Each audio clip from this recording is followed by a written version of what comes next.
educate, empower, enable, impact. Thank you for tuning in to That Will Never Work podcast, where we share inspiring information and personal experiences related to business and the entrepreneurial journey from those who are leaders in their respective field. Now, here's your host, author and business coach, Maurice. Thank y'all very much for tuning in today. We have a wonderful individual who's going to show us how to choose to stand up. How to choose to stand up, hands over the keys to a happier, more effective, balanced life. And sometimes we ask ourselves, how does that work? And by revealing nature's model of how we're designed to thrive. Every day we have a choice. Do we just show up? Improvising as we go along, phoning in or tuning into our intuitions? Do we truly just show up, living decisive moments with intent? Or are we barely there, struggling to show up at all? This individual is a visionary leader, an award-winning author, TV contributor, and a two-time TEDx speaker and management consultant. Her approaches have been tested through proven projects with some of the world's high-tech companies. With a background in Wall Street and Silicon Valley, her work has been highly praised by professors at Harvard, Yale, Columbia, and Cornell. I thank y'all very much for tuning in today, and we're going to understand how we can show up. And this lady has proven that time and time again. And I encourage you to refer to her book, which is on Amazon. We will refer to that a little bit later on. Her website. Even take a look at her TEDx talks. It's a whole lot of power-packed information. I thank y'all very much for listening today. And Marcy, thank you for coming on the show. Oh, absolutely. My pleasure, Maurice. Thank you so much for having me. You're welcome. Fellow author, coach, speaker. I know. Thank you. Cool. So we're talking about showing up. And I told you in the green room that I had done my research. And so one of the things that was very interesting to me, you give a story about your mother coming into your room and explaining to you that she needs to get to the hospital. That's right. And you just make a decision to go outside and shovel snow. A lot of us don't understand the value in something as simple as that. It sounds simple, but it's also intriguing and helps us to understand who we're going to be later on in life. So if you can just go a little bit into that story and explain how something like that could be pivotal in someone's life moving forward. Oh, yes, absolutely.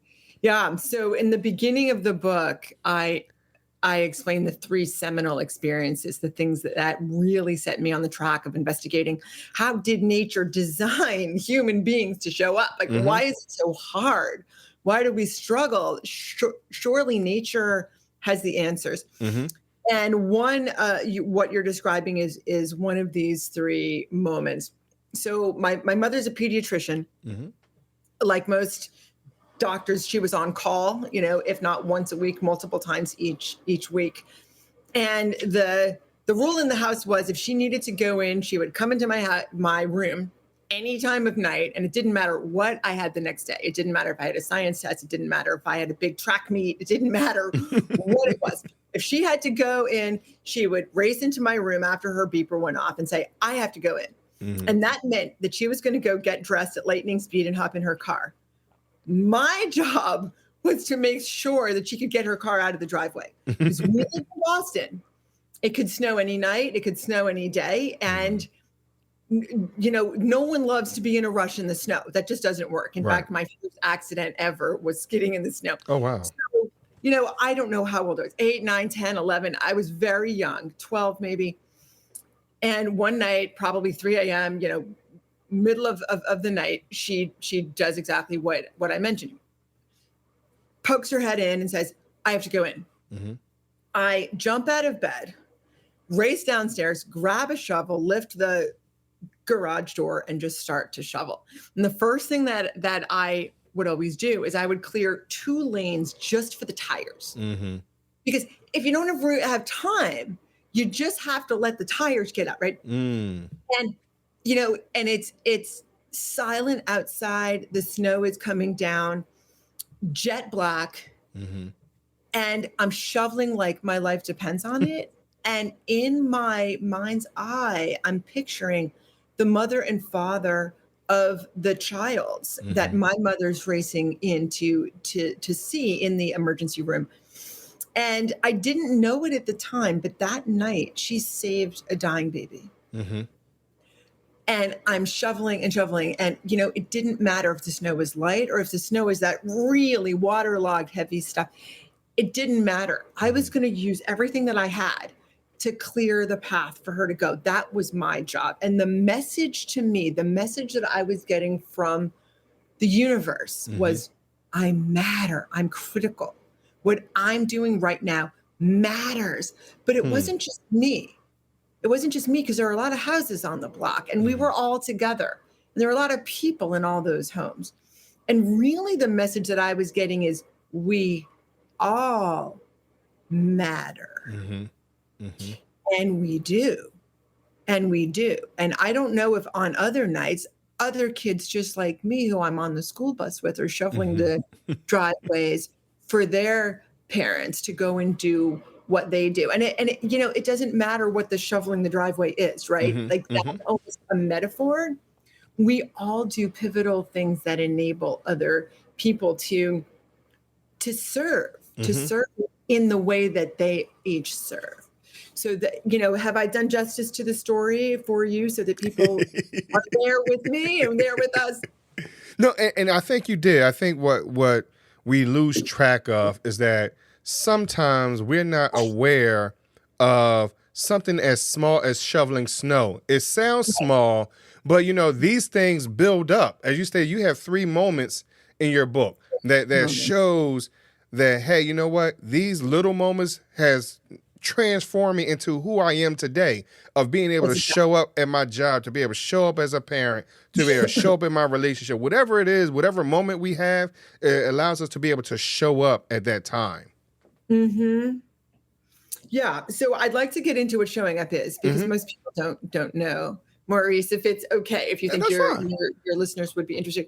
So one of the first things I do when I give a speech is I go around the room, and there's hundreds of people often. And inevitably what happens when I say, what is showing up to you? Just give me a second. Let me get rid of this noise in the background. This is just not. Okay. Hopefully it'll stay quiet. What is showing up? And, lots of hands go up, and then the hands, people start to yell out even when they haven't raised their hand. And I get everything from showing up is really doing your best. Showing up is when you put others first. Showing up is when you've planned and you're thoughtful and you really get it done. And then I get, showing up is like the least that you've got. Showing up is when you just get off your couch. Showing up is phoning it in. And I say, look, how many times across your life have we heard and used this phrase? And yet we've walked away potentially with a complete misunderstanding of what someone's, because they were talking about doing their best, and you walked away with they decided that they were just going to show up to that thing. And I said, this is the life that we live. So it turns out a statistic out of the University of Texas, and you might have heard this since you listened to some of my other talks, but people tell me it's very impactful. So I want to share this with your audience. Maurice, the science shows that when we're speaking with people who we don't know, up to 75% of the time, we walk away with a substantive misunderstanding of what they shared with us. When we know someone, we do a little better. 65% of the time, there's a substantive misunderstanding of what they've told us. If it's our friends, our kids, our spouse, the people we're with most of the time, guess what? Wow, we're up to getting it wrong 45% of the time. 45% of the time. We think we're showing up and exchanging information and intent and care. And yet someone walks away feeling and thinking differently than we intended. So showing up is tough. Showing up is tough. Let me explain an example, and then I'll get into the model of how nature intended us to show up. Is that a That's good cool. Good. Go ahead. Okay, so I'm going to give an example. Yesterday, I'm with my 18-year-old dog. Lord knows I've been the best parent I know how. I think most of us are the best parent we know how. I don't know. These days, I give myself something like a C, but it's the best, right? We're all learning. And I come with care, right? I was thinking about this schedule for you to pack your room since you're going to college. Next month, you've got some trips. You really aren't going to be home much. This is kind of the main day that we have for you to pack. But that's not what she heard. What she heard is, you're pressuring me. You're forcing me. And it's not at all what I'm saying, but that's what she hears. So that is an example. And it's just like showing up, right? Now, let me explain what the model is so that we can get it right? Because that's what this whole podcast is really about, how to get it right. So the first thing that I'm going to do is blow up what most people think it is. Most people think showing up is about ourselves. Self or ourselves. Well, guess what? That's only one of our three roles. Nature designed human beings in three roles. We've always been in three roles. And guess what? So is everything else. So is that tree. So is everything. We are not just individualized selves. We exist within a situation. So we are a member of a situation at every moment. That is profound. And I'm going to explain why. Let me just mention our third role. Our third role is that we're a member of something larger. A family, society, a workplace, a religion, a church, a race, an ability level, a gender. We're a member of all these other things. So we're in three roles at all times. And you say, well, intellectually, that's interesting, but what's the significance? The significance is that when we show up only in one role, only in our self role, we're leaving out most how we actually show up and of most of the impacts that lead us to show up a certain way. We're just ignorant. We're just missing it.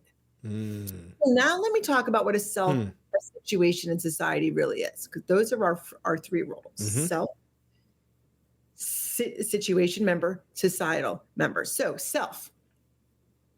We think we know what our self is. Our self is an identity, and we have a name, and we have a way of moving through the world. No. There's a big S self and a small s self. The small s self is the one that society turns us into. We need certain things. We're taught to want certain things. We're taught to value certain. Do we really need those things? No. We need the car and the house so it turns out I'm supposed to want to dress it as a certain label. Does this make any sense? So society substantively misleads us, just like I explained.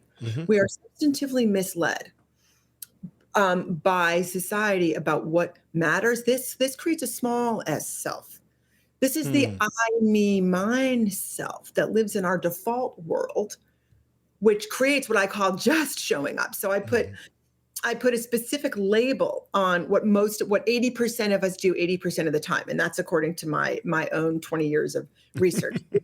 80% of us just show up 80% of the time. That means we just kind of walk in. We think we're ready.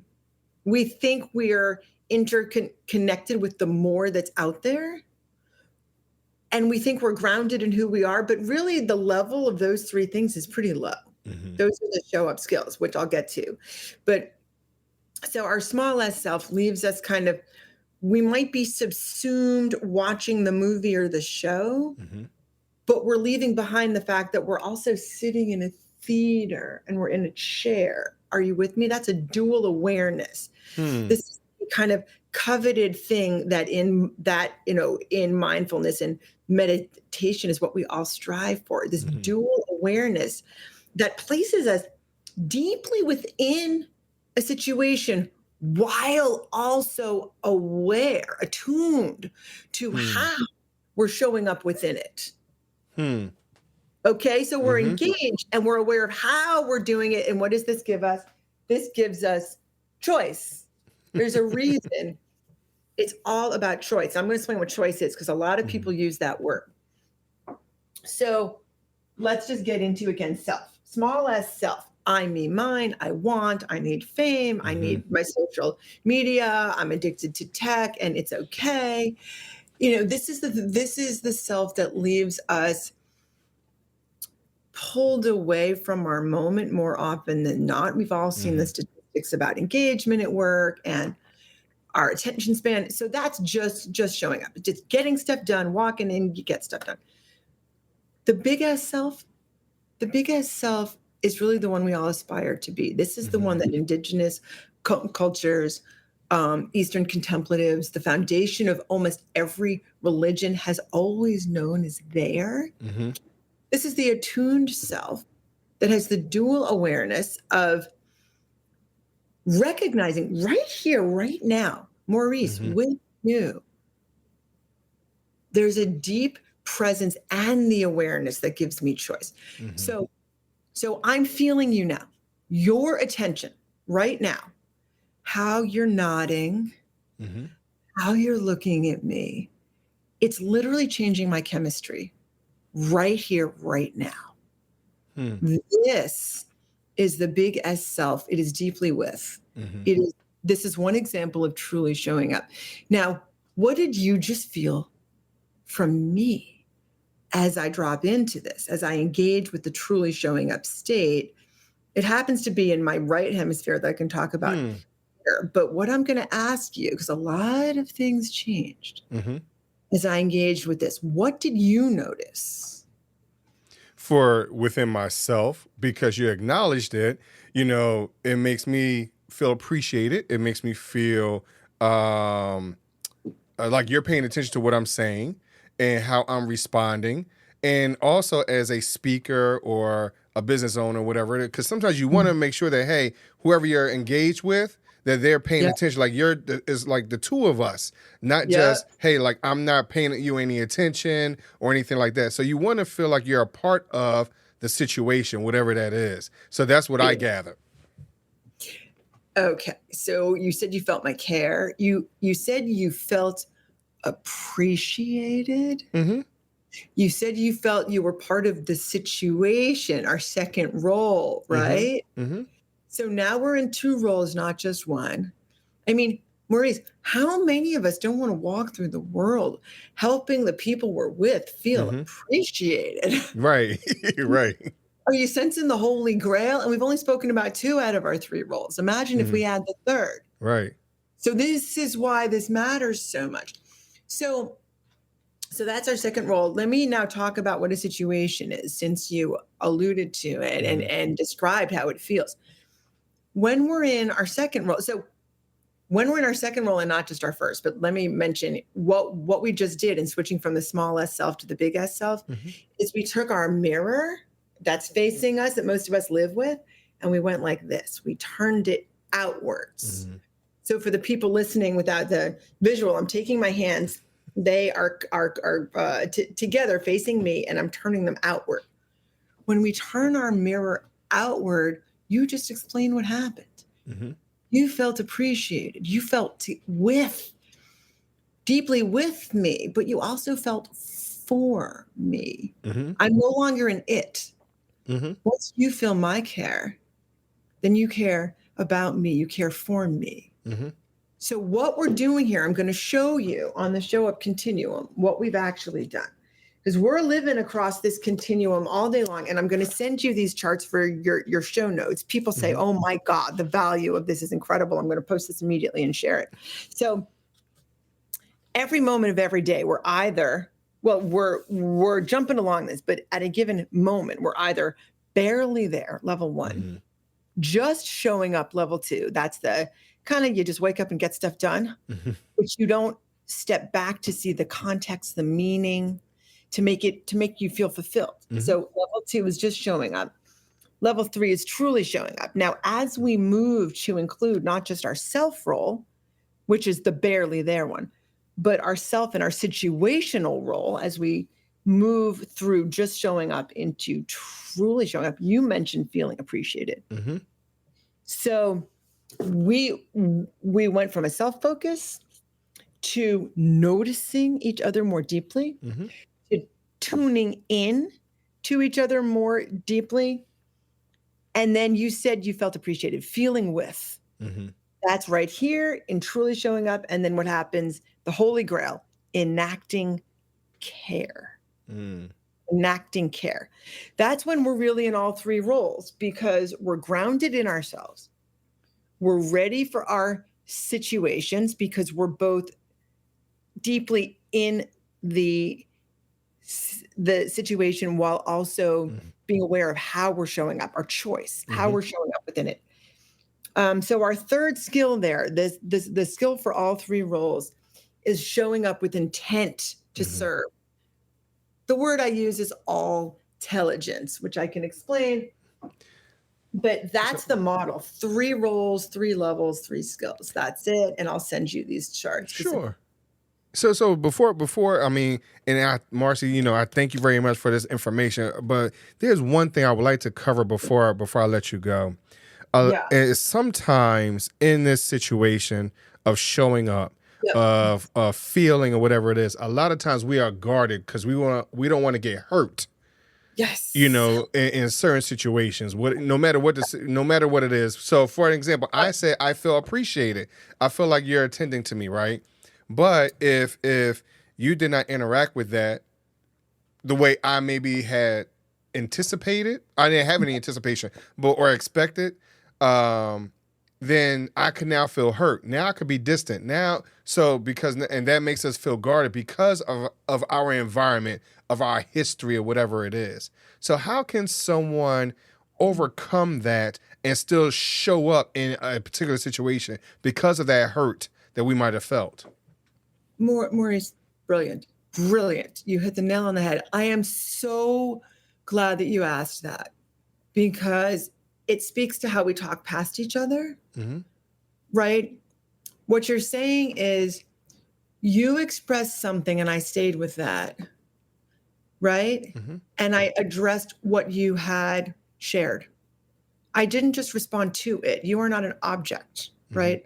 And what you're saying is, so often we basically need to be seen as something, right? Yes. Is that what you said? I got it right? Yes. We need to be seen as something. So we're not authentic. Right. We need to prove. So instead we're showing up.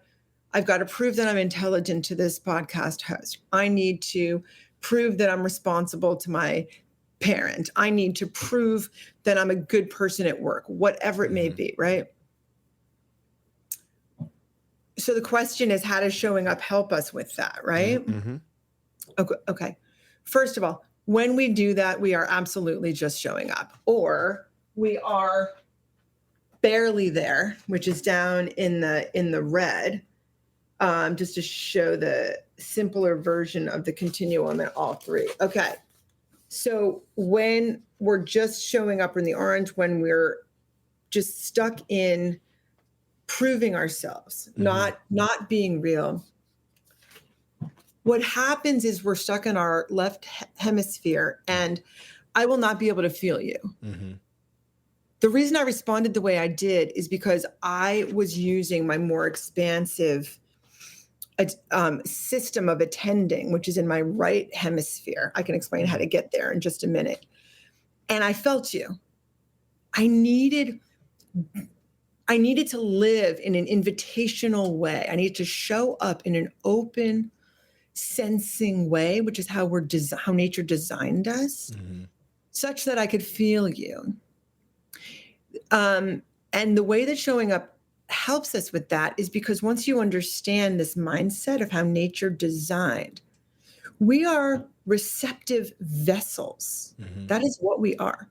When we see, that's not going outward, that's receiving. When we touch, when we taste, when we smell, and when we use our intuitive sense, which is what happens when all of our 5 senses come together and combine, we intuit something. But if we're just going through the motions, doing, check it off, get there, get right. If we're at all stressed or late or tired or hungry, which that's all of us a good part of the day. the attention system that we default to is our left hemisphere, and it is unable, it doesn't have the ability to feel with. So the answer that I give, the solution, is understand how we're designed to show up, how we're designed to use our attention systems and go back and forth between the more deeply sensing, truly show up system, which is in our right hemisphere, and our get it done mode, which is in our left, designed to go back and forth and use both. We need both. That is how people can let go of the small s self, which is that I need to be seen as. I'm not authentic. I can't be real. And they can start to show up more with, there's a safety here. And in that safety, I can be who I truly am. I can be who I truly am. So that was a very deep answer. Maybe it's too much, but if people understand more, contact me, read the book. It really explains it. I don't live in a superficial way. The book is not superficial. The book is not quick. The book is real. The book is the answers that people need. No, I am. Okay, was it helpful or was it too much? Oh, no, it was great. It was great for me. So Marcy, I know you touched on it. And again, I appreciate you being on. So where can they find your book? Where can they reach out to you and be able to get to this deeper self? Because there's a lot more to this than what we've covered. And we don't have enough time to go through it all. But where can they reach out and find out? Yeah, choosetoshow-up.com is the website. I'm going to actually update it this week. But beyond that, the book, it's obviously on Amazon. The ebook is 99 cents. So if anyone can't spend the 18 for the soft cover, which I do recommend, because learning happens when you have something physical in front of you. You can write, you can circle, you can underline, you can pause and think. You also get much more when you're not looking at a screen, but we don't have to talk about that. The mind senses 5 ways in which we attend to things and not all 9. We don't connect with 4 aspects of how our brain works when we're through screens. But the ebook is 99 cents because I'm not here to make money from this. I'm here to help the world learn how to truly show up. And you can contact me. I'm easy to find online. So that is what people can do. And I really, really hope that people come to me with questions. You mentioned something, Maurice, your grandmother. Before we came on, I really want to share something about that. Is that okay? Yeah, that's fine.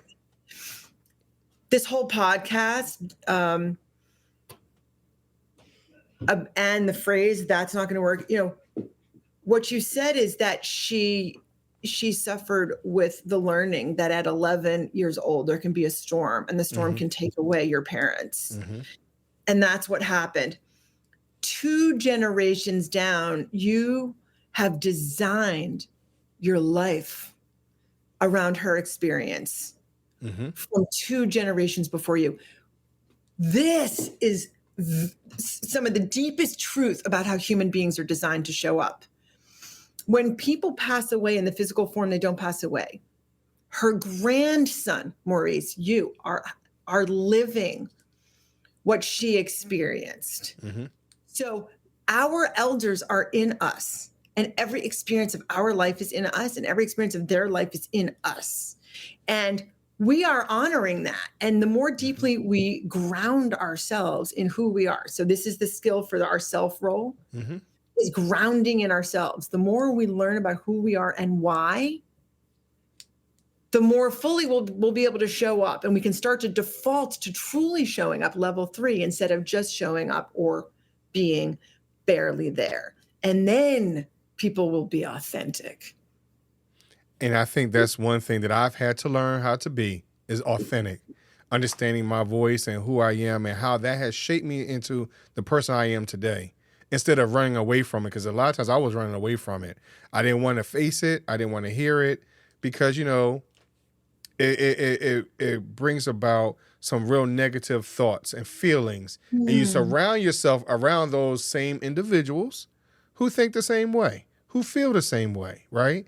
And then now all of a sudden, when you start putting yourself in different tables and rooms and situations that, Mhm. that's speaking a little differently, sometimes you Mhm. shy away, and that's what something I used to do. I used to shy away from that. And then, but over a period of time, it starts to wear away. It starts to, erode away. So I think that's one of the things that I've had to learn how to, like you said, show up, because I started Truly. realizing that I was not showing up for my kids. I wasn't showing up for my wife. I wasn't showing up for my mom. Like, it was certain situations I was just really shying away from at one point in time. And I Mm. couldn't be who I am today if I didn't realize what I needed to be. You just said so many important points. You were shying away from who you needed to be. You were just showing up, right? To your Mhm. mother, to your kids, to your wife, because you didn't want to face it. Now, what was the it? Was it the message that it's not going to work? What was the message you were shying away from? I was shying away from whatever they needed at that particular time. It varied. It Mm. varied over, years, so, but a switch had to happen because, again, when you're trying to achieve something, right? Whatever your destination is, and your destination, you're saying that's not going to work, and people doubt it or whatever it is, Mhm. then you start to like, hey, you know what? But if I get to that destination, that's going to be better, not just for me, but for y'all, So sometimes, we shy away from that and we just go with what's easy. Because also that's the other part too. We go for what's easy and not what's really going to propel us into another place. So, and that Mhm. other place is not always easy. Doesn't mean it has to be extremely hard either. It's only No. hard because we put that word hard on it. Right. So it's all the limiting beliefs and all those type of things that I believe that we've had to change. I've definitely had to change over a period of time. Yes. So you said that at first it seems that what people might need from us is hard. So we shy away from it because we have this message it's not going to work, which is basically an insufficiency. Mm-hmm. We feel insufficient, we feel unworthy. The easiest way to cut through that and to put all this aside is to simply feel care. Feel care for that person, Mm-hmm. because our care always truly shows up, because the self-doubt, it disappears Mm-hmm. when I'm caring about you. I have no doubt. I'm not worried about myself. Am I going to do okay? Mm-hmm. Is my stuttering going to show up? Are people going to care about the message? That I'm not at all thinking about myself. Right. This is what it means to turn your mirror outward. Maurice, when we are deeply Mm-hmm. with each other, not to each other, with each other, and our care shows up, this is how nature designed. Okay. And this Mm-hmm. is when there's no unworthiness. It disappears. It's gone. There is no doubt. There is no it's not going to work, Mm-hmm. because we are deeply with the other. We are deeply with the topic of the environment, or doing what we believe is deeply right on the broader scale. This is, our societal role that we didn't get to talk about, but it definitely, the situational and societal role aren't separate. They're Mm-hmm. totally infused. Mm-hmm. Right. Society is what brings us to be on this podcast. It says let's do a podcast. It's a Mm-hmm. good thing. It's a helpful thing for that. Um, Everything that we're saying, thinking, being, what we wear, the fact that we're inside, the fact that you have Mm-hmm. that background, giving people a sense of what your podcast is all about. This is society telling us things, right? Mm-hmm. But the moment, and it misleads us and it lies to us and it makes us care about things we shouldn't, right? Like possessions. Mm-hmm. Anyway, the point is, what you said about being stuck and needing to, quote, flip that switch is look someone in the eyes, take a deep breath, and drop into your care. And when you care, all those other ridiculous concerns that society built of we're not worthy and all those messages that we got because our grandmother felt it. Mm-hmm. She felt, I need my mommy and daddy. I'm insufficient as Mm-hmm. I am. I'm 11. I'm insufficient. And you're living that life. but we can get through all of that and truly show up the moment we care. Here's a few quick things that are important, because your listeners might be asking, how do I do it? Breathe, even right now. Take a deep breath. You will feel your body shift and stay with it. Notice it. What are you noticing about how your body feels? My tone changes, my words slow, and all of a sudden I notice something different about the contour of your eyes, the shape of your beard, how you're holding your mouth. All of a sudden I'm noticing different things. This is shifting out of that won't work, I can't do it, into the parent you want to be, the husband you want to be, the professional you want to be, the coach you want to be, the friend you want to be. Wow, Marcy. I appreciate it, man. It's a lot of things that we all need to work on consistently, because it's not just a one-day thing. It's not just a one-time thing, because of, like you said, society and the pressures, social media, managers, whatever it is. Like, we have so many different outside factors that a lot of times we need to really take a deep breath and pull back from that. Right. Less time on our phones. Absolutely. Less time on our phones. I had a close friend of mine, and she's literally creating atomic machines with atoms. I mean, PhD in physics and chemistry. This is not someone who shies away from hard work and isn't contributing to the world. And she told me, she said, Marcy, I spend 5 hours a day playing the New York Times games. So she does the Wordle and the connections and the this and that. And I said, what would you do? What would you do with those 5 hours? Let's say you only spend 1 hour doing those instead of 5 a day. What would you do? And so I challenge everybody to ask themselves, do you really need to read that extra 45 minutes of news or scrolling or whatever? Yeah, if you want to, I'll share with people what I say at the end of my TED Talks, because I get a lot of good feedback about how that shifts people out of their get it done, just show up attention system into their truly show up system. Yeah, you can. Did you hear on the podcast? Let me just ask you, when you heard about tracing a 3 on your palm and moving into your sensing mode, did you try that, Maurice? I did not try it. Do you want to try it with me now? Sure, and let me know if you think it's helpful? Okay, so pick up your less dominant hand, holds it up, and then take your 2 fingers on your other hand, like a big Sharpie marker, and slowly trace a 3. Okay. For level 3, truly showing up. You can draw a heart. It doesn't matter what you're drawing, but the point is that your non-dominant hand is feeling your palm. You're feeling something. Because the brain can only do one of 3 things, either sense, which is what we're doing now, wander, or focus on some kind of thought, right? Because you're only doing one of 3 things now, what you're doing is you're in your sensing mode. Your fears just disappeared. Your stresses just disappeared. Your stresses are gone.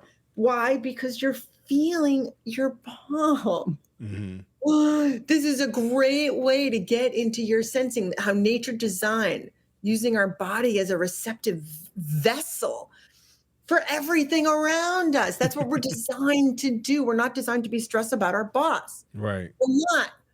Okay. It used to be that when there was a tiger in the brush, we were stressed just for that moment. And then we either ran and got away and we weren't stressed anymore. The system reset, or the tiger ate us and we weren't, right? We aren't designed to stay in the stress. We're designed to reset quickly. But today's world, we have low level stress or moderate stress all the time. Traffic jams and being late and the boss and the kids and the teenagers, and right? We're not designed to work this way, which is why we have all these stress related diseases that, half of our marketplace of products and services is designed to help us with ailments of our own creation. Shouldn't be that way. Anyway, so tracing your palm, I encourage everybody to try it. I mean, you can gently rub your thigh, like or your cheek. It doesn't matter. The point is getting back into our body as a receptive vessel enables us to truly be with whoever we're with and whatever we're with. It'll help us focus at work. All right. I'm sorry I'm talking too much here. No, you're good. You're good. But, Marcy, I thank you very much. I thank you for these exercises. I hope everyone is able to implement this in your everyday life, because there's certain things that's making us think with the other side of our brain. So, Marcy, thank you very much. And get the book, How We Show Up. Most definitely. But, thank you very much, Marcy. I appreciate you coming on the show. What an honor, Maurice. Thank you. You're welcome. And thank y'all for listening to That Will Never Work podcast. And I will talk to y'all a little later. Thanks for listening. Find us on social media at Chisholm Group LLC and check back weekly for new episodes. Until next time, that will never work, or will it?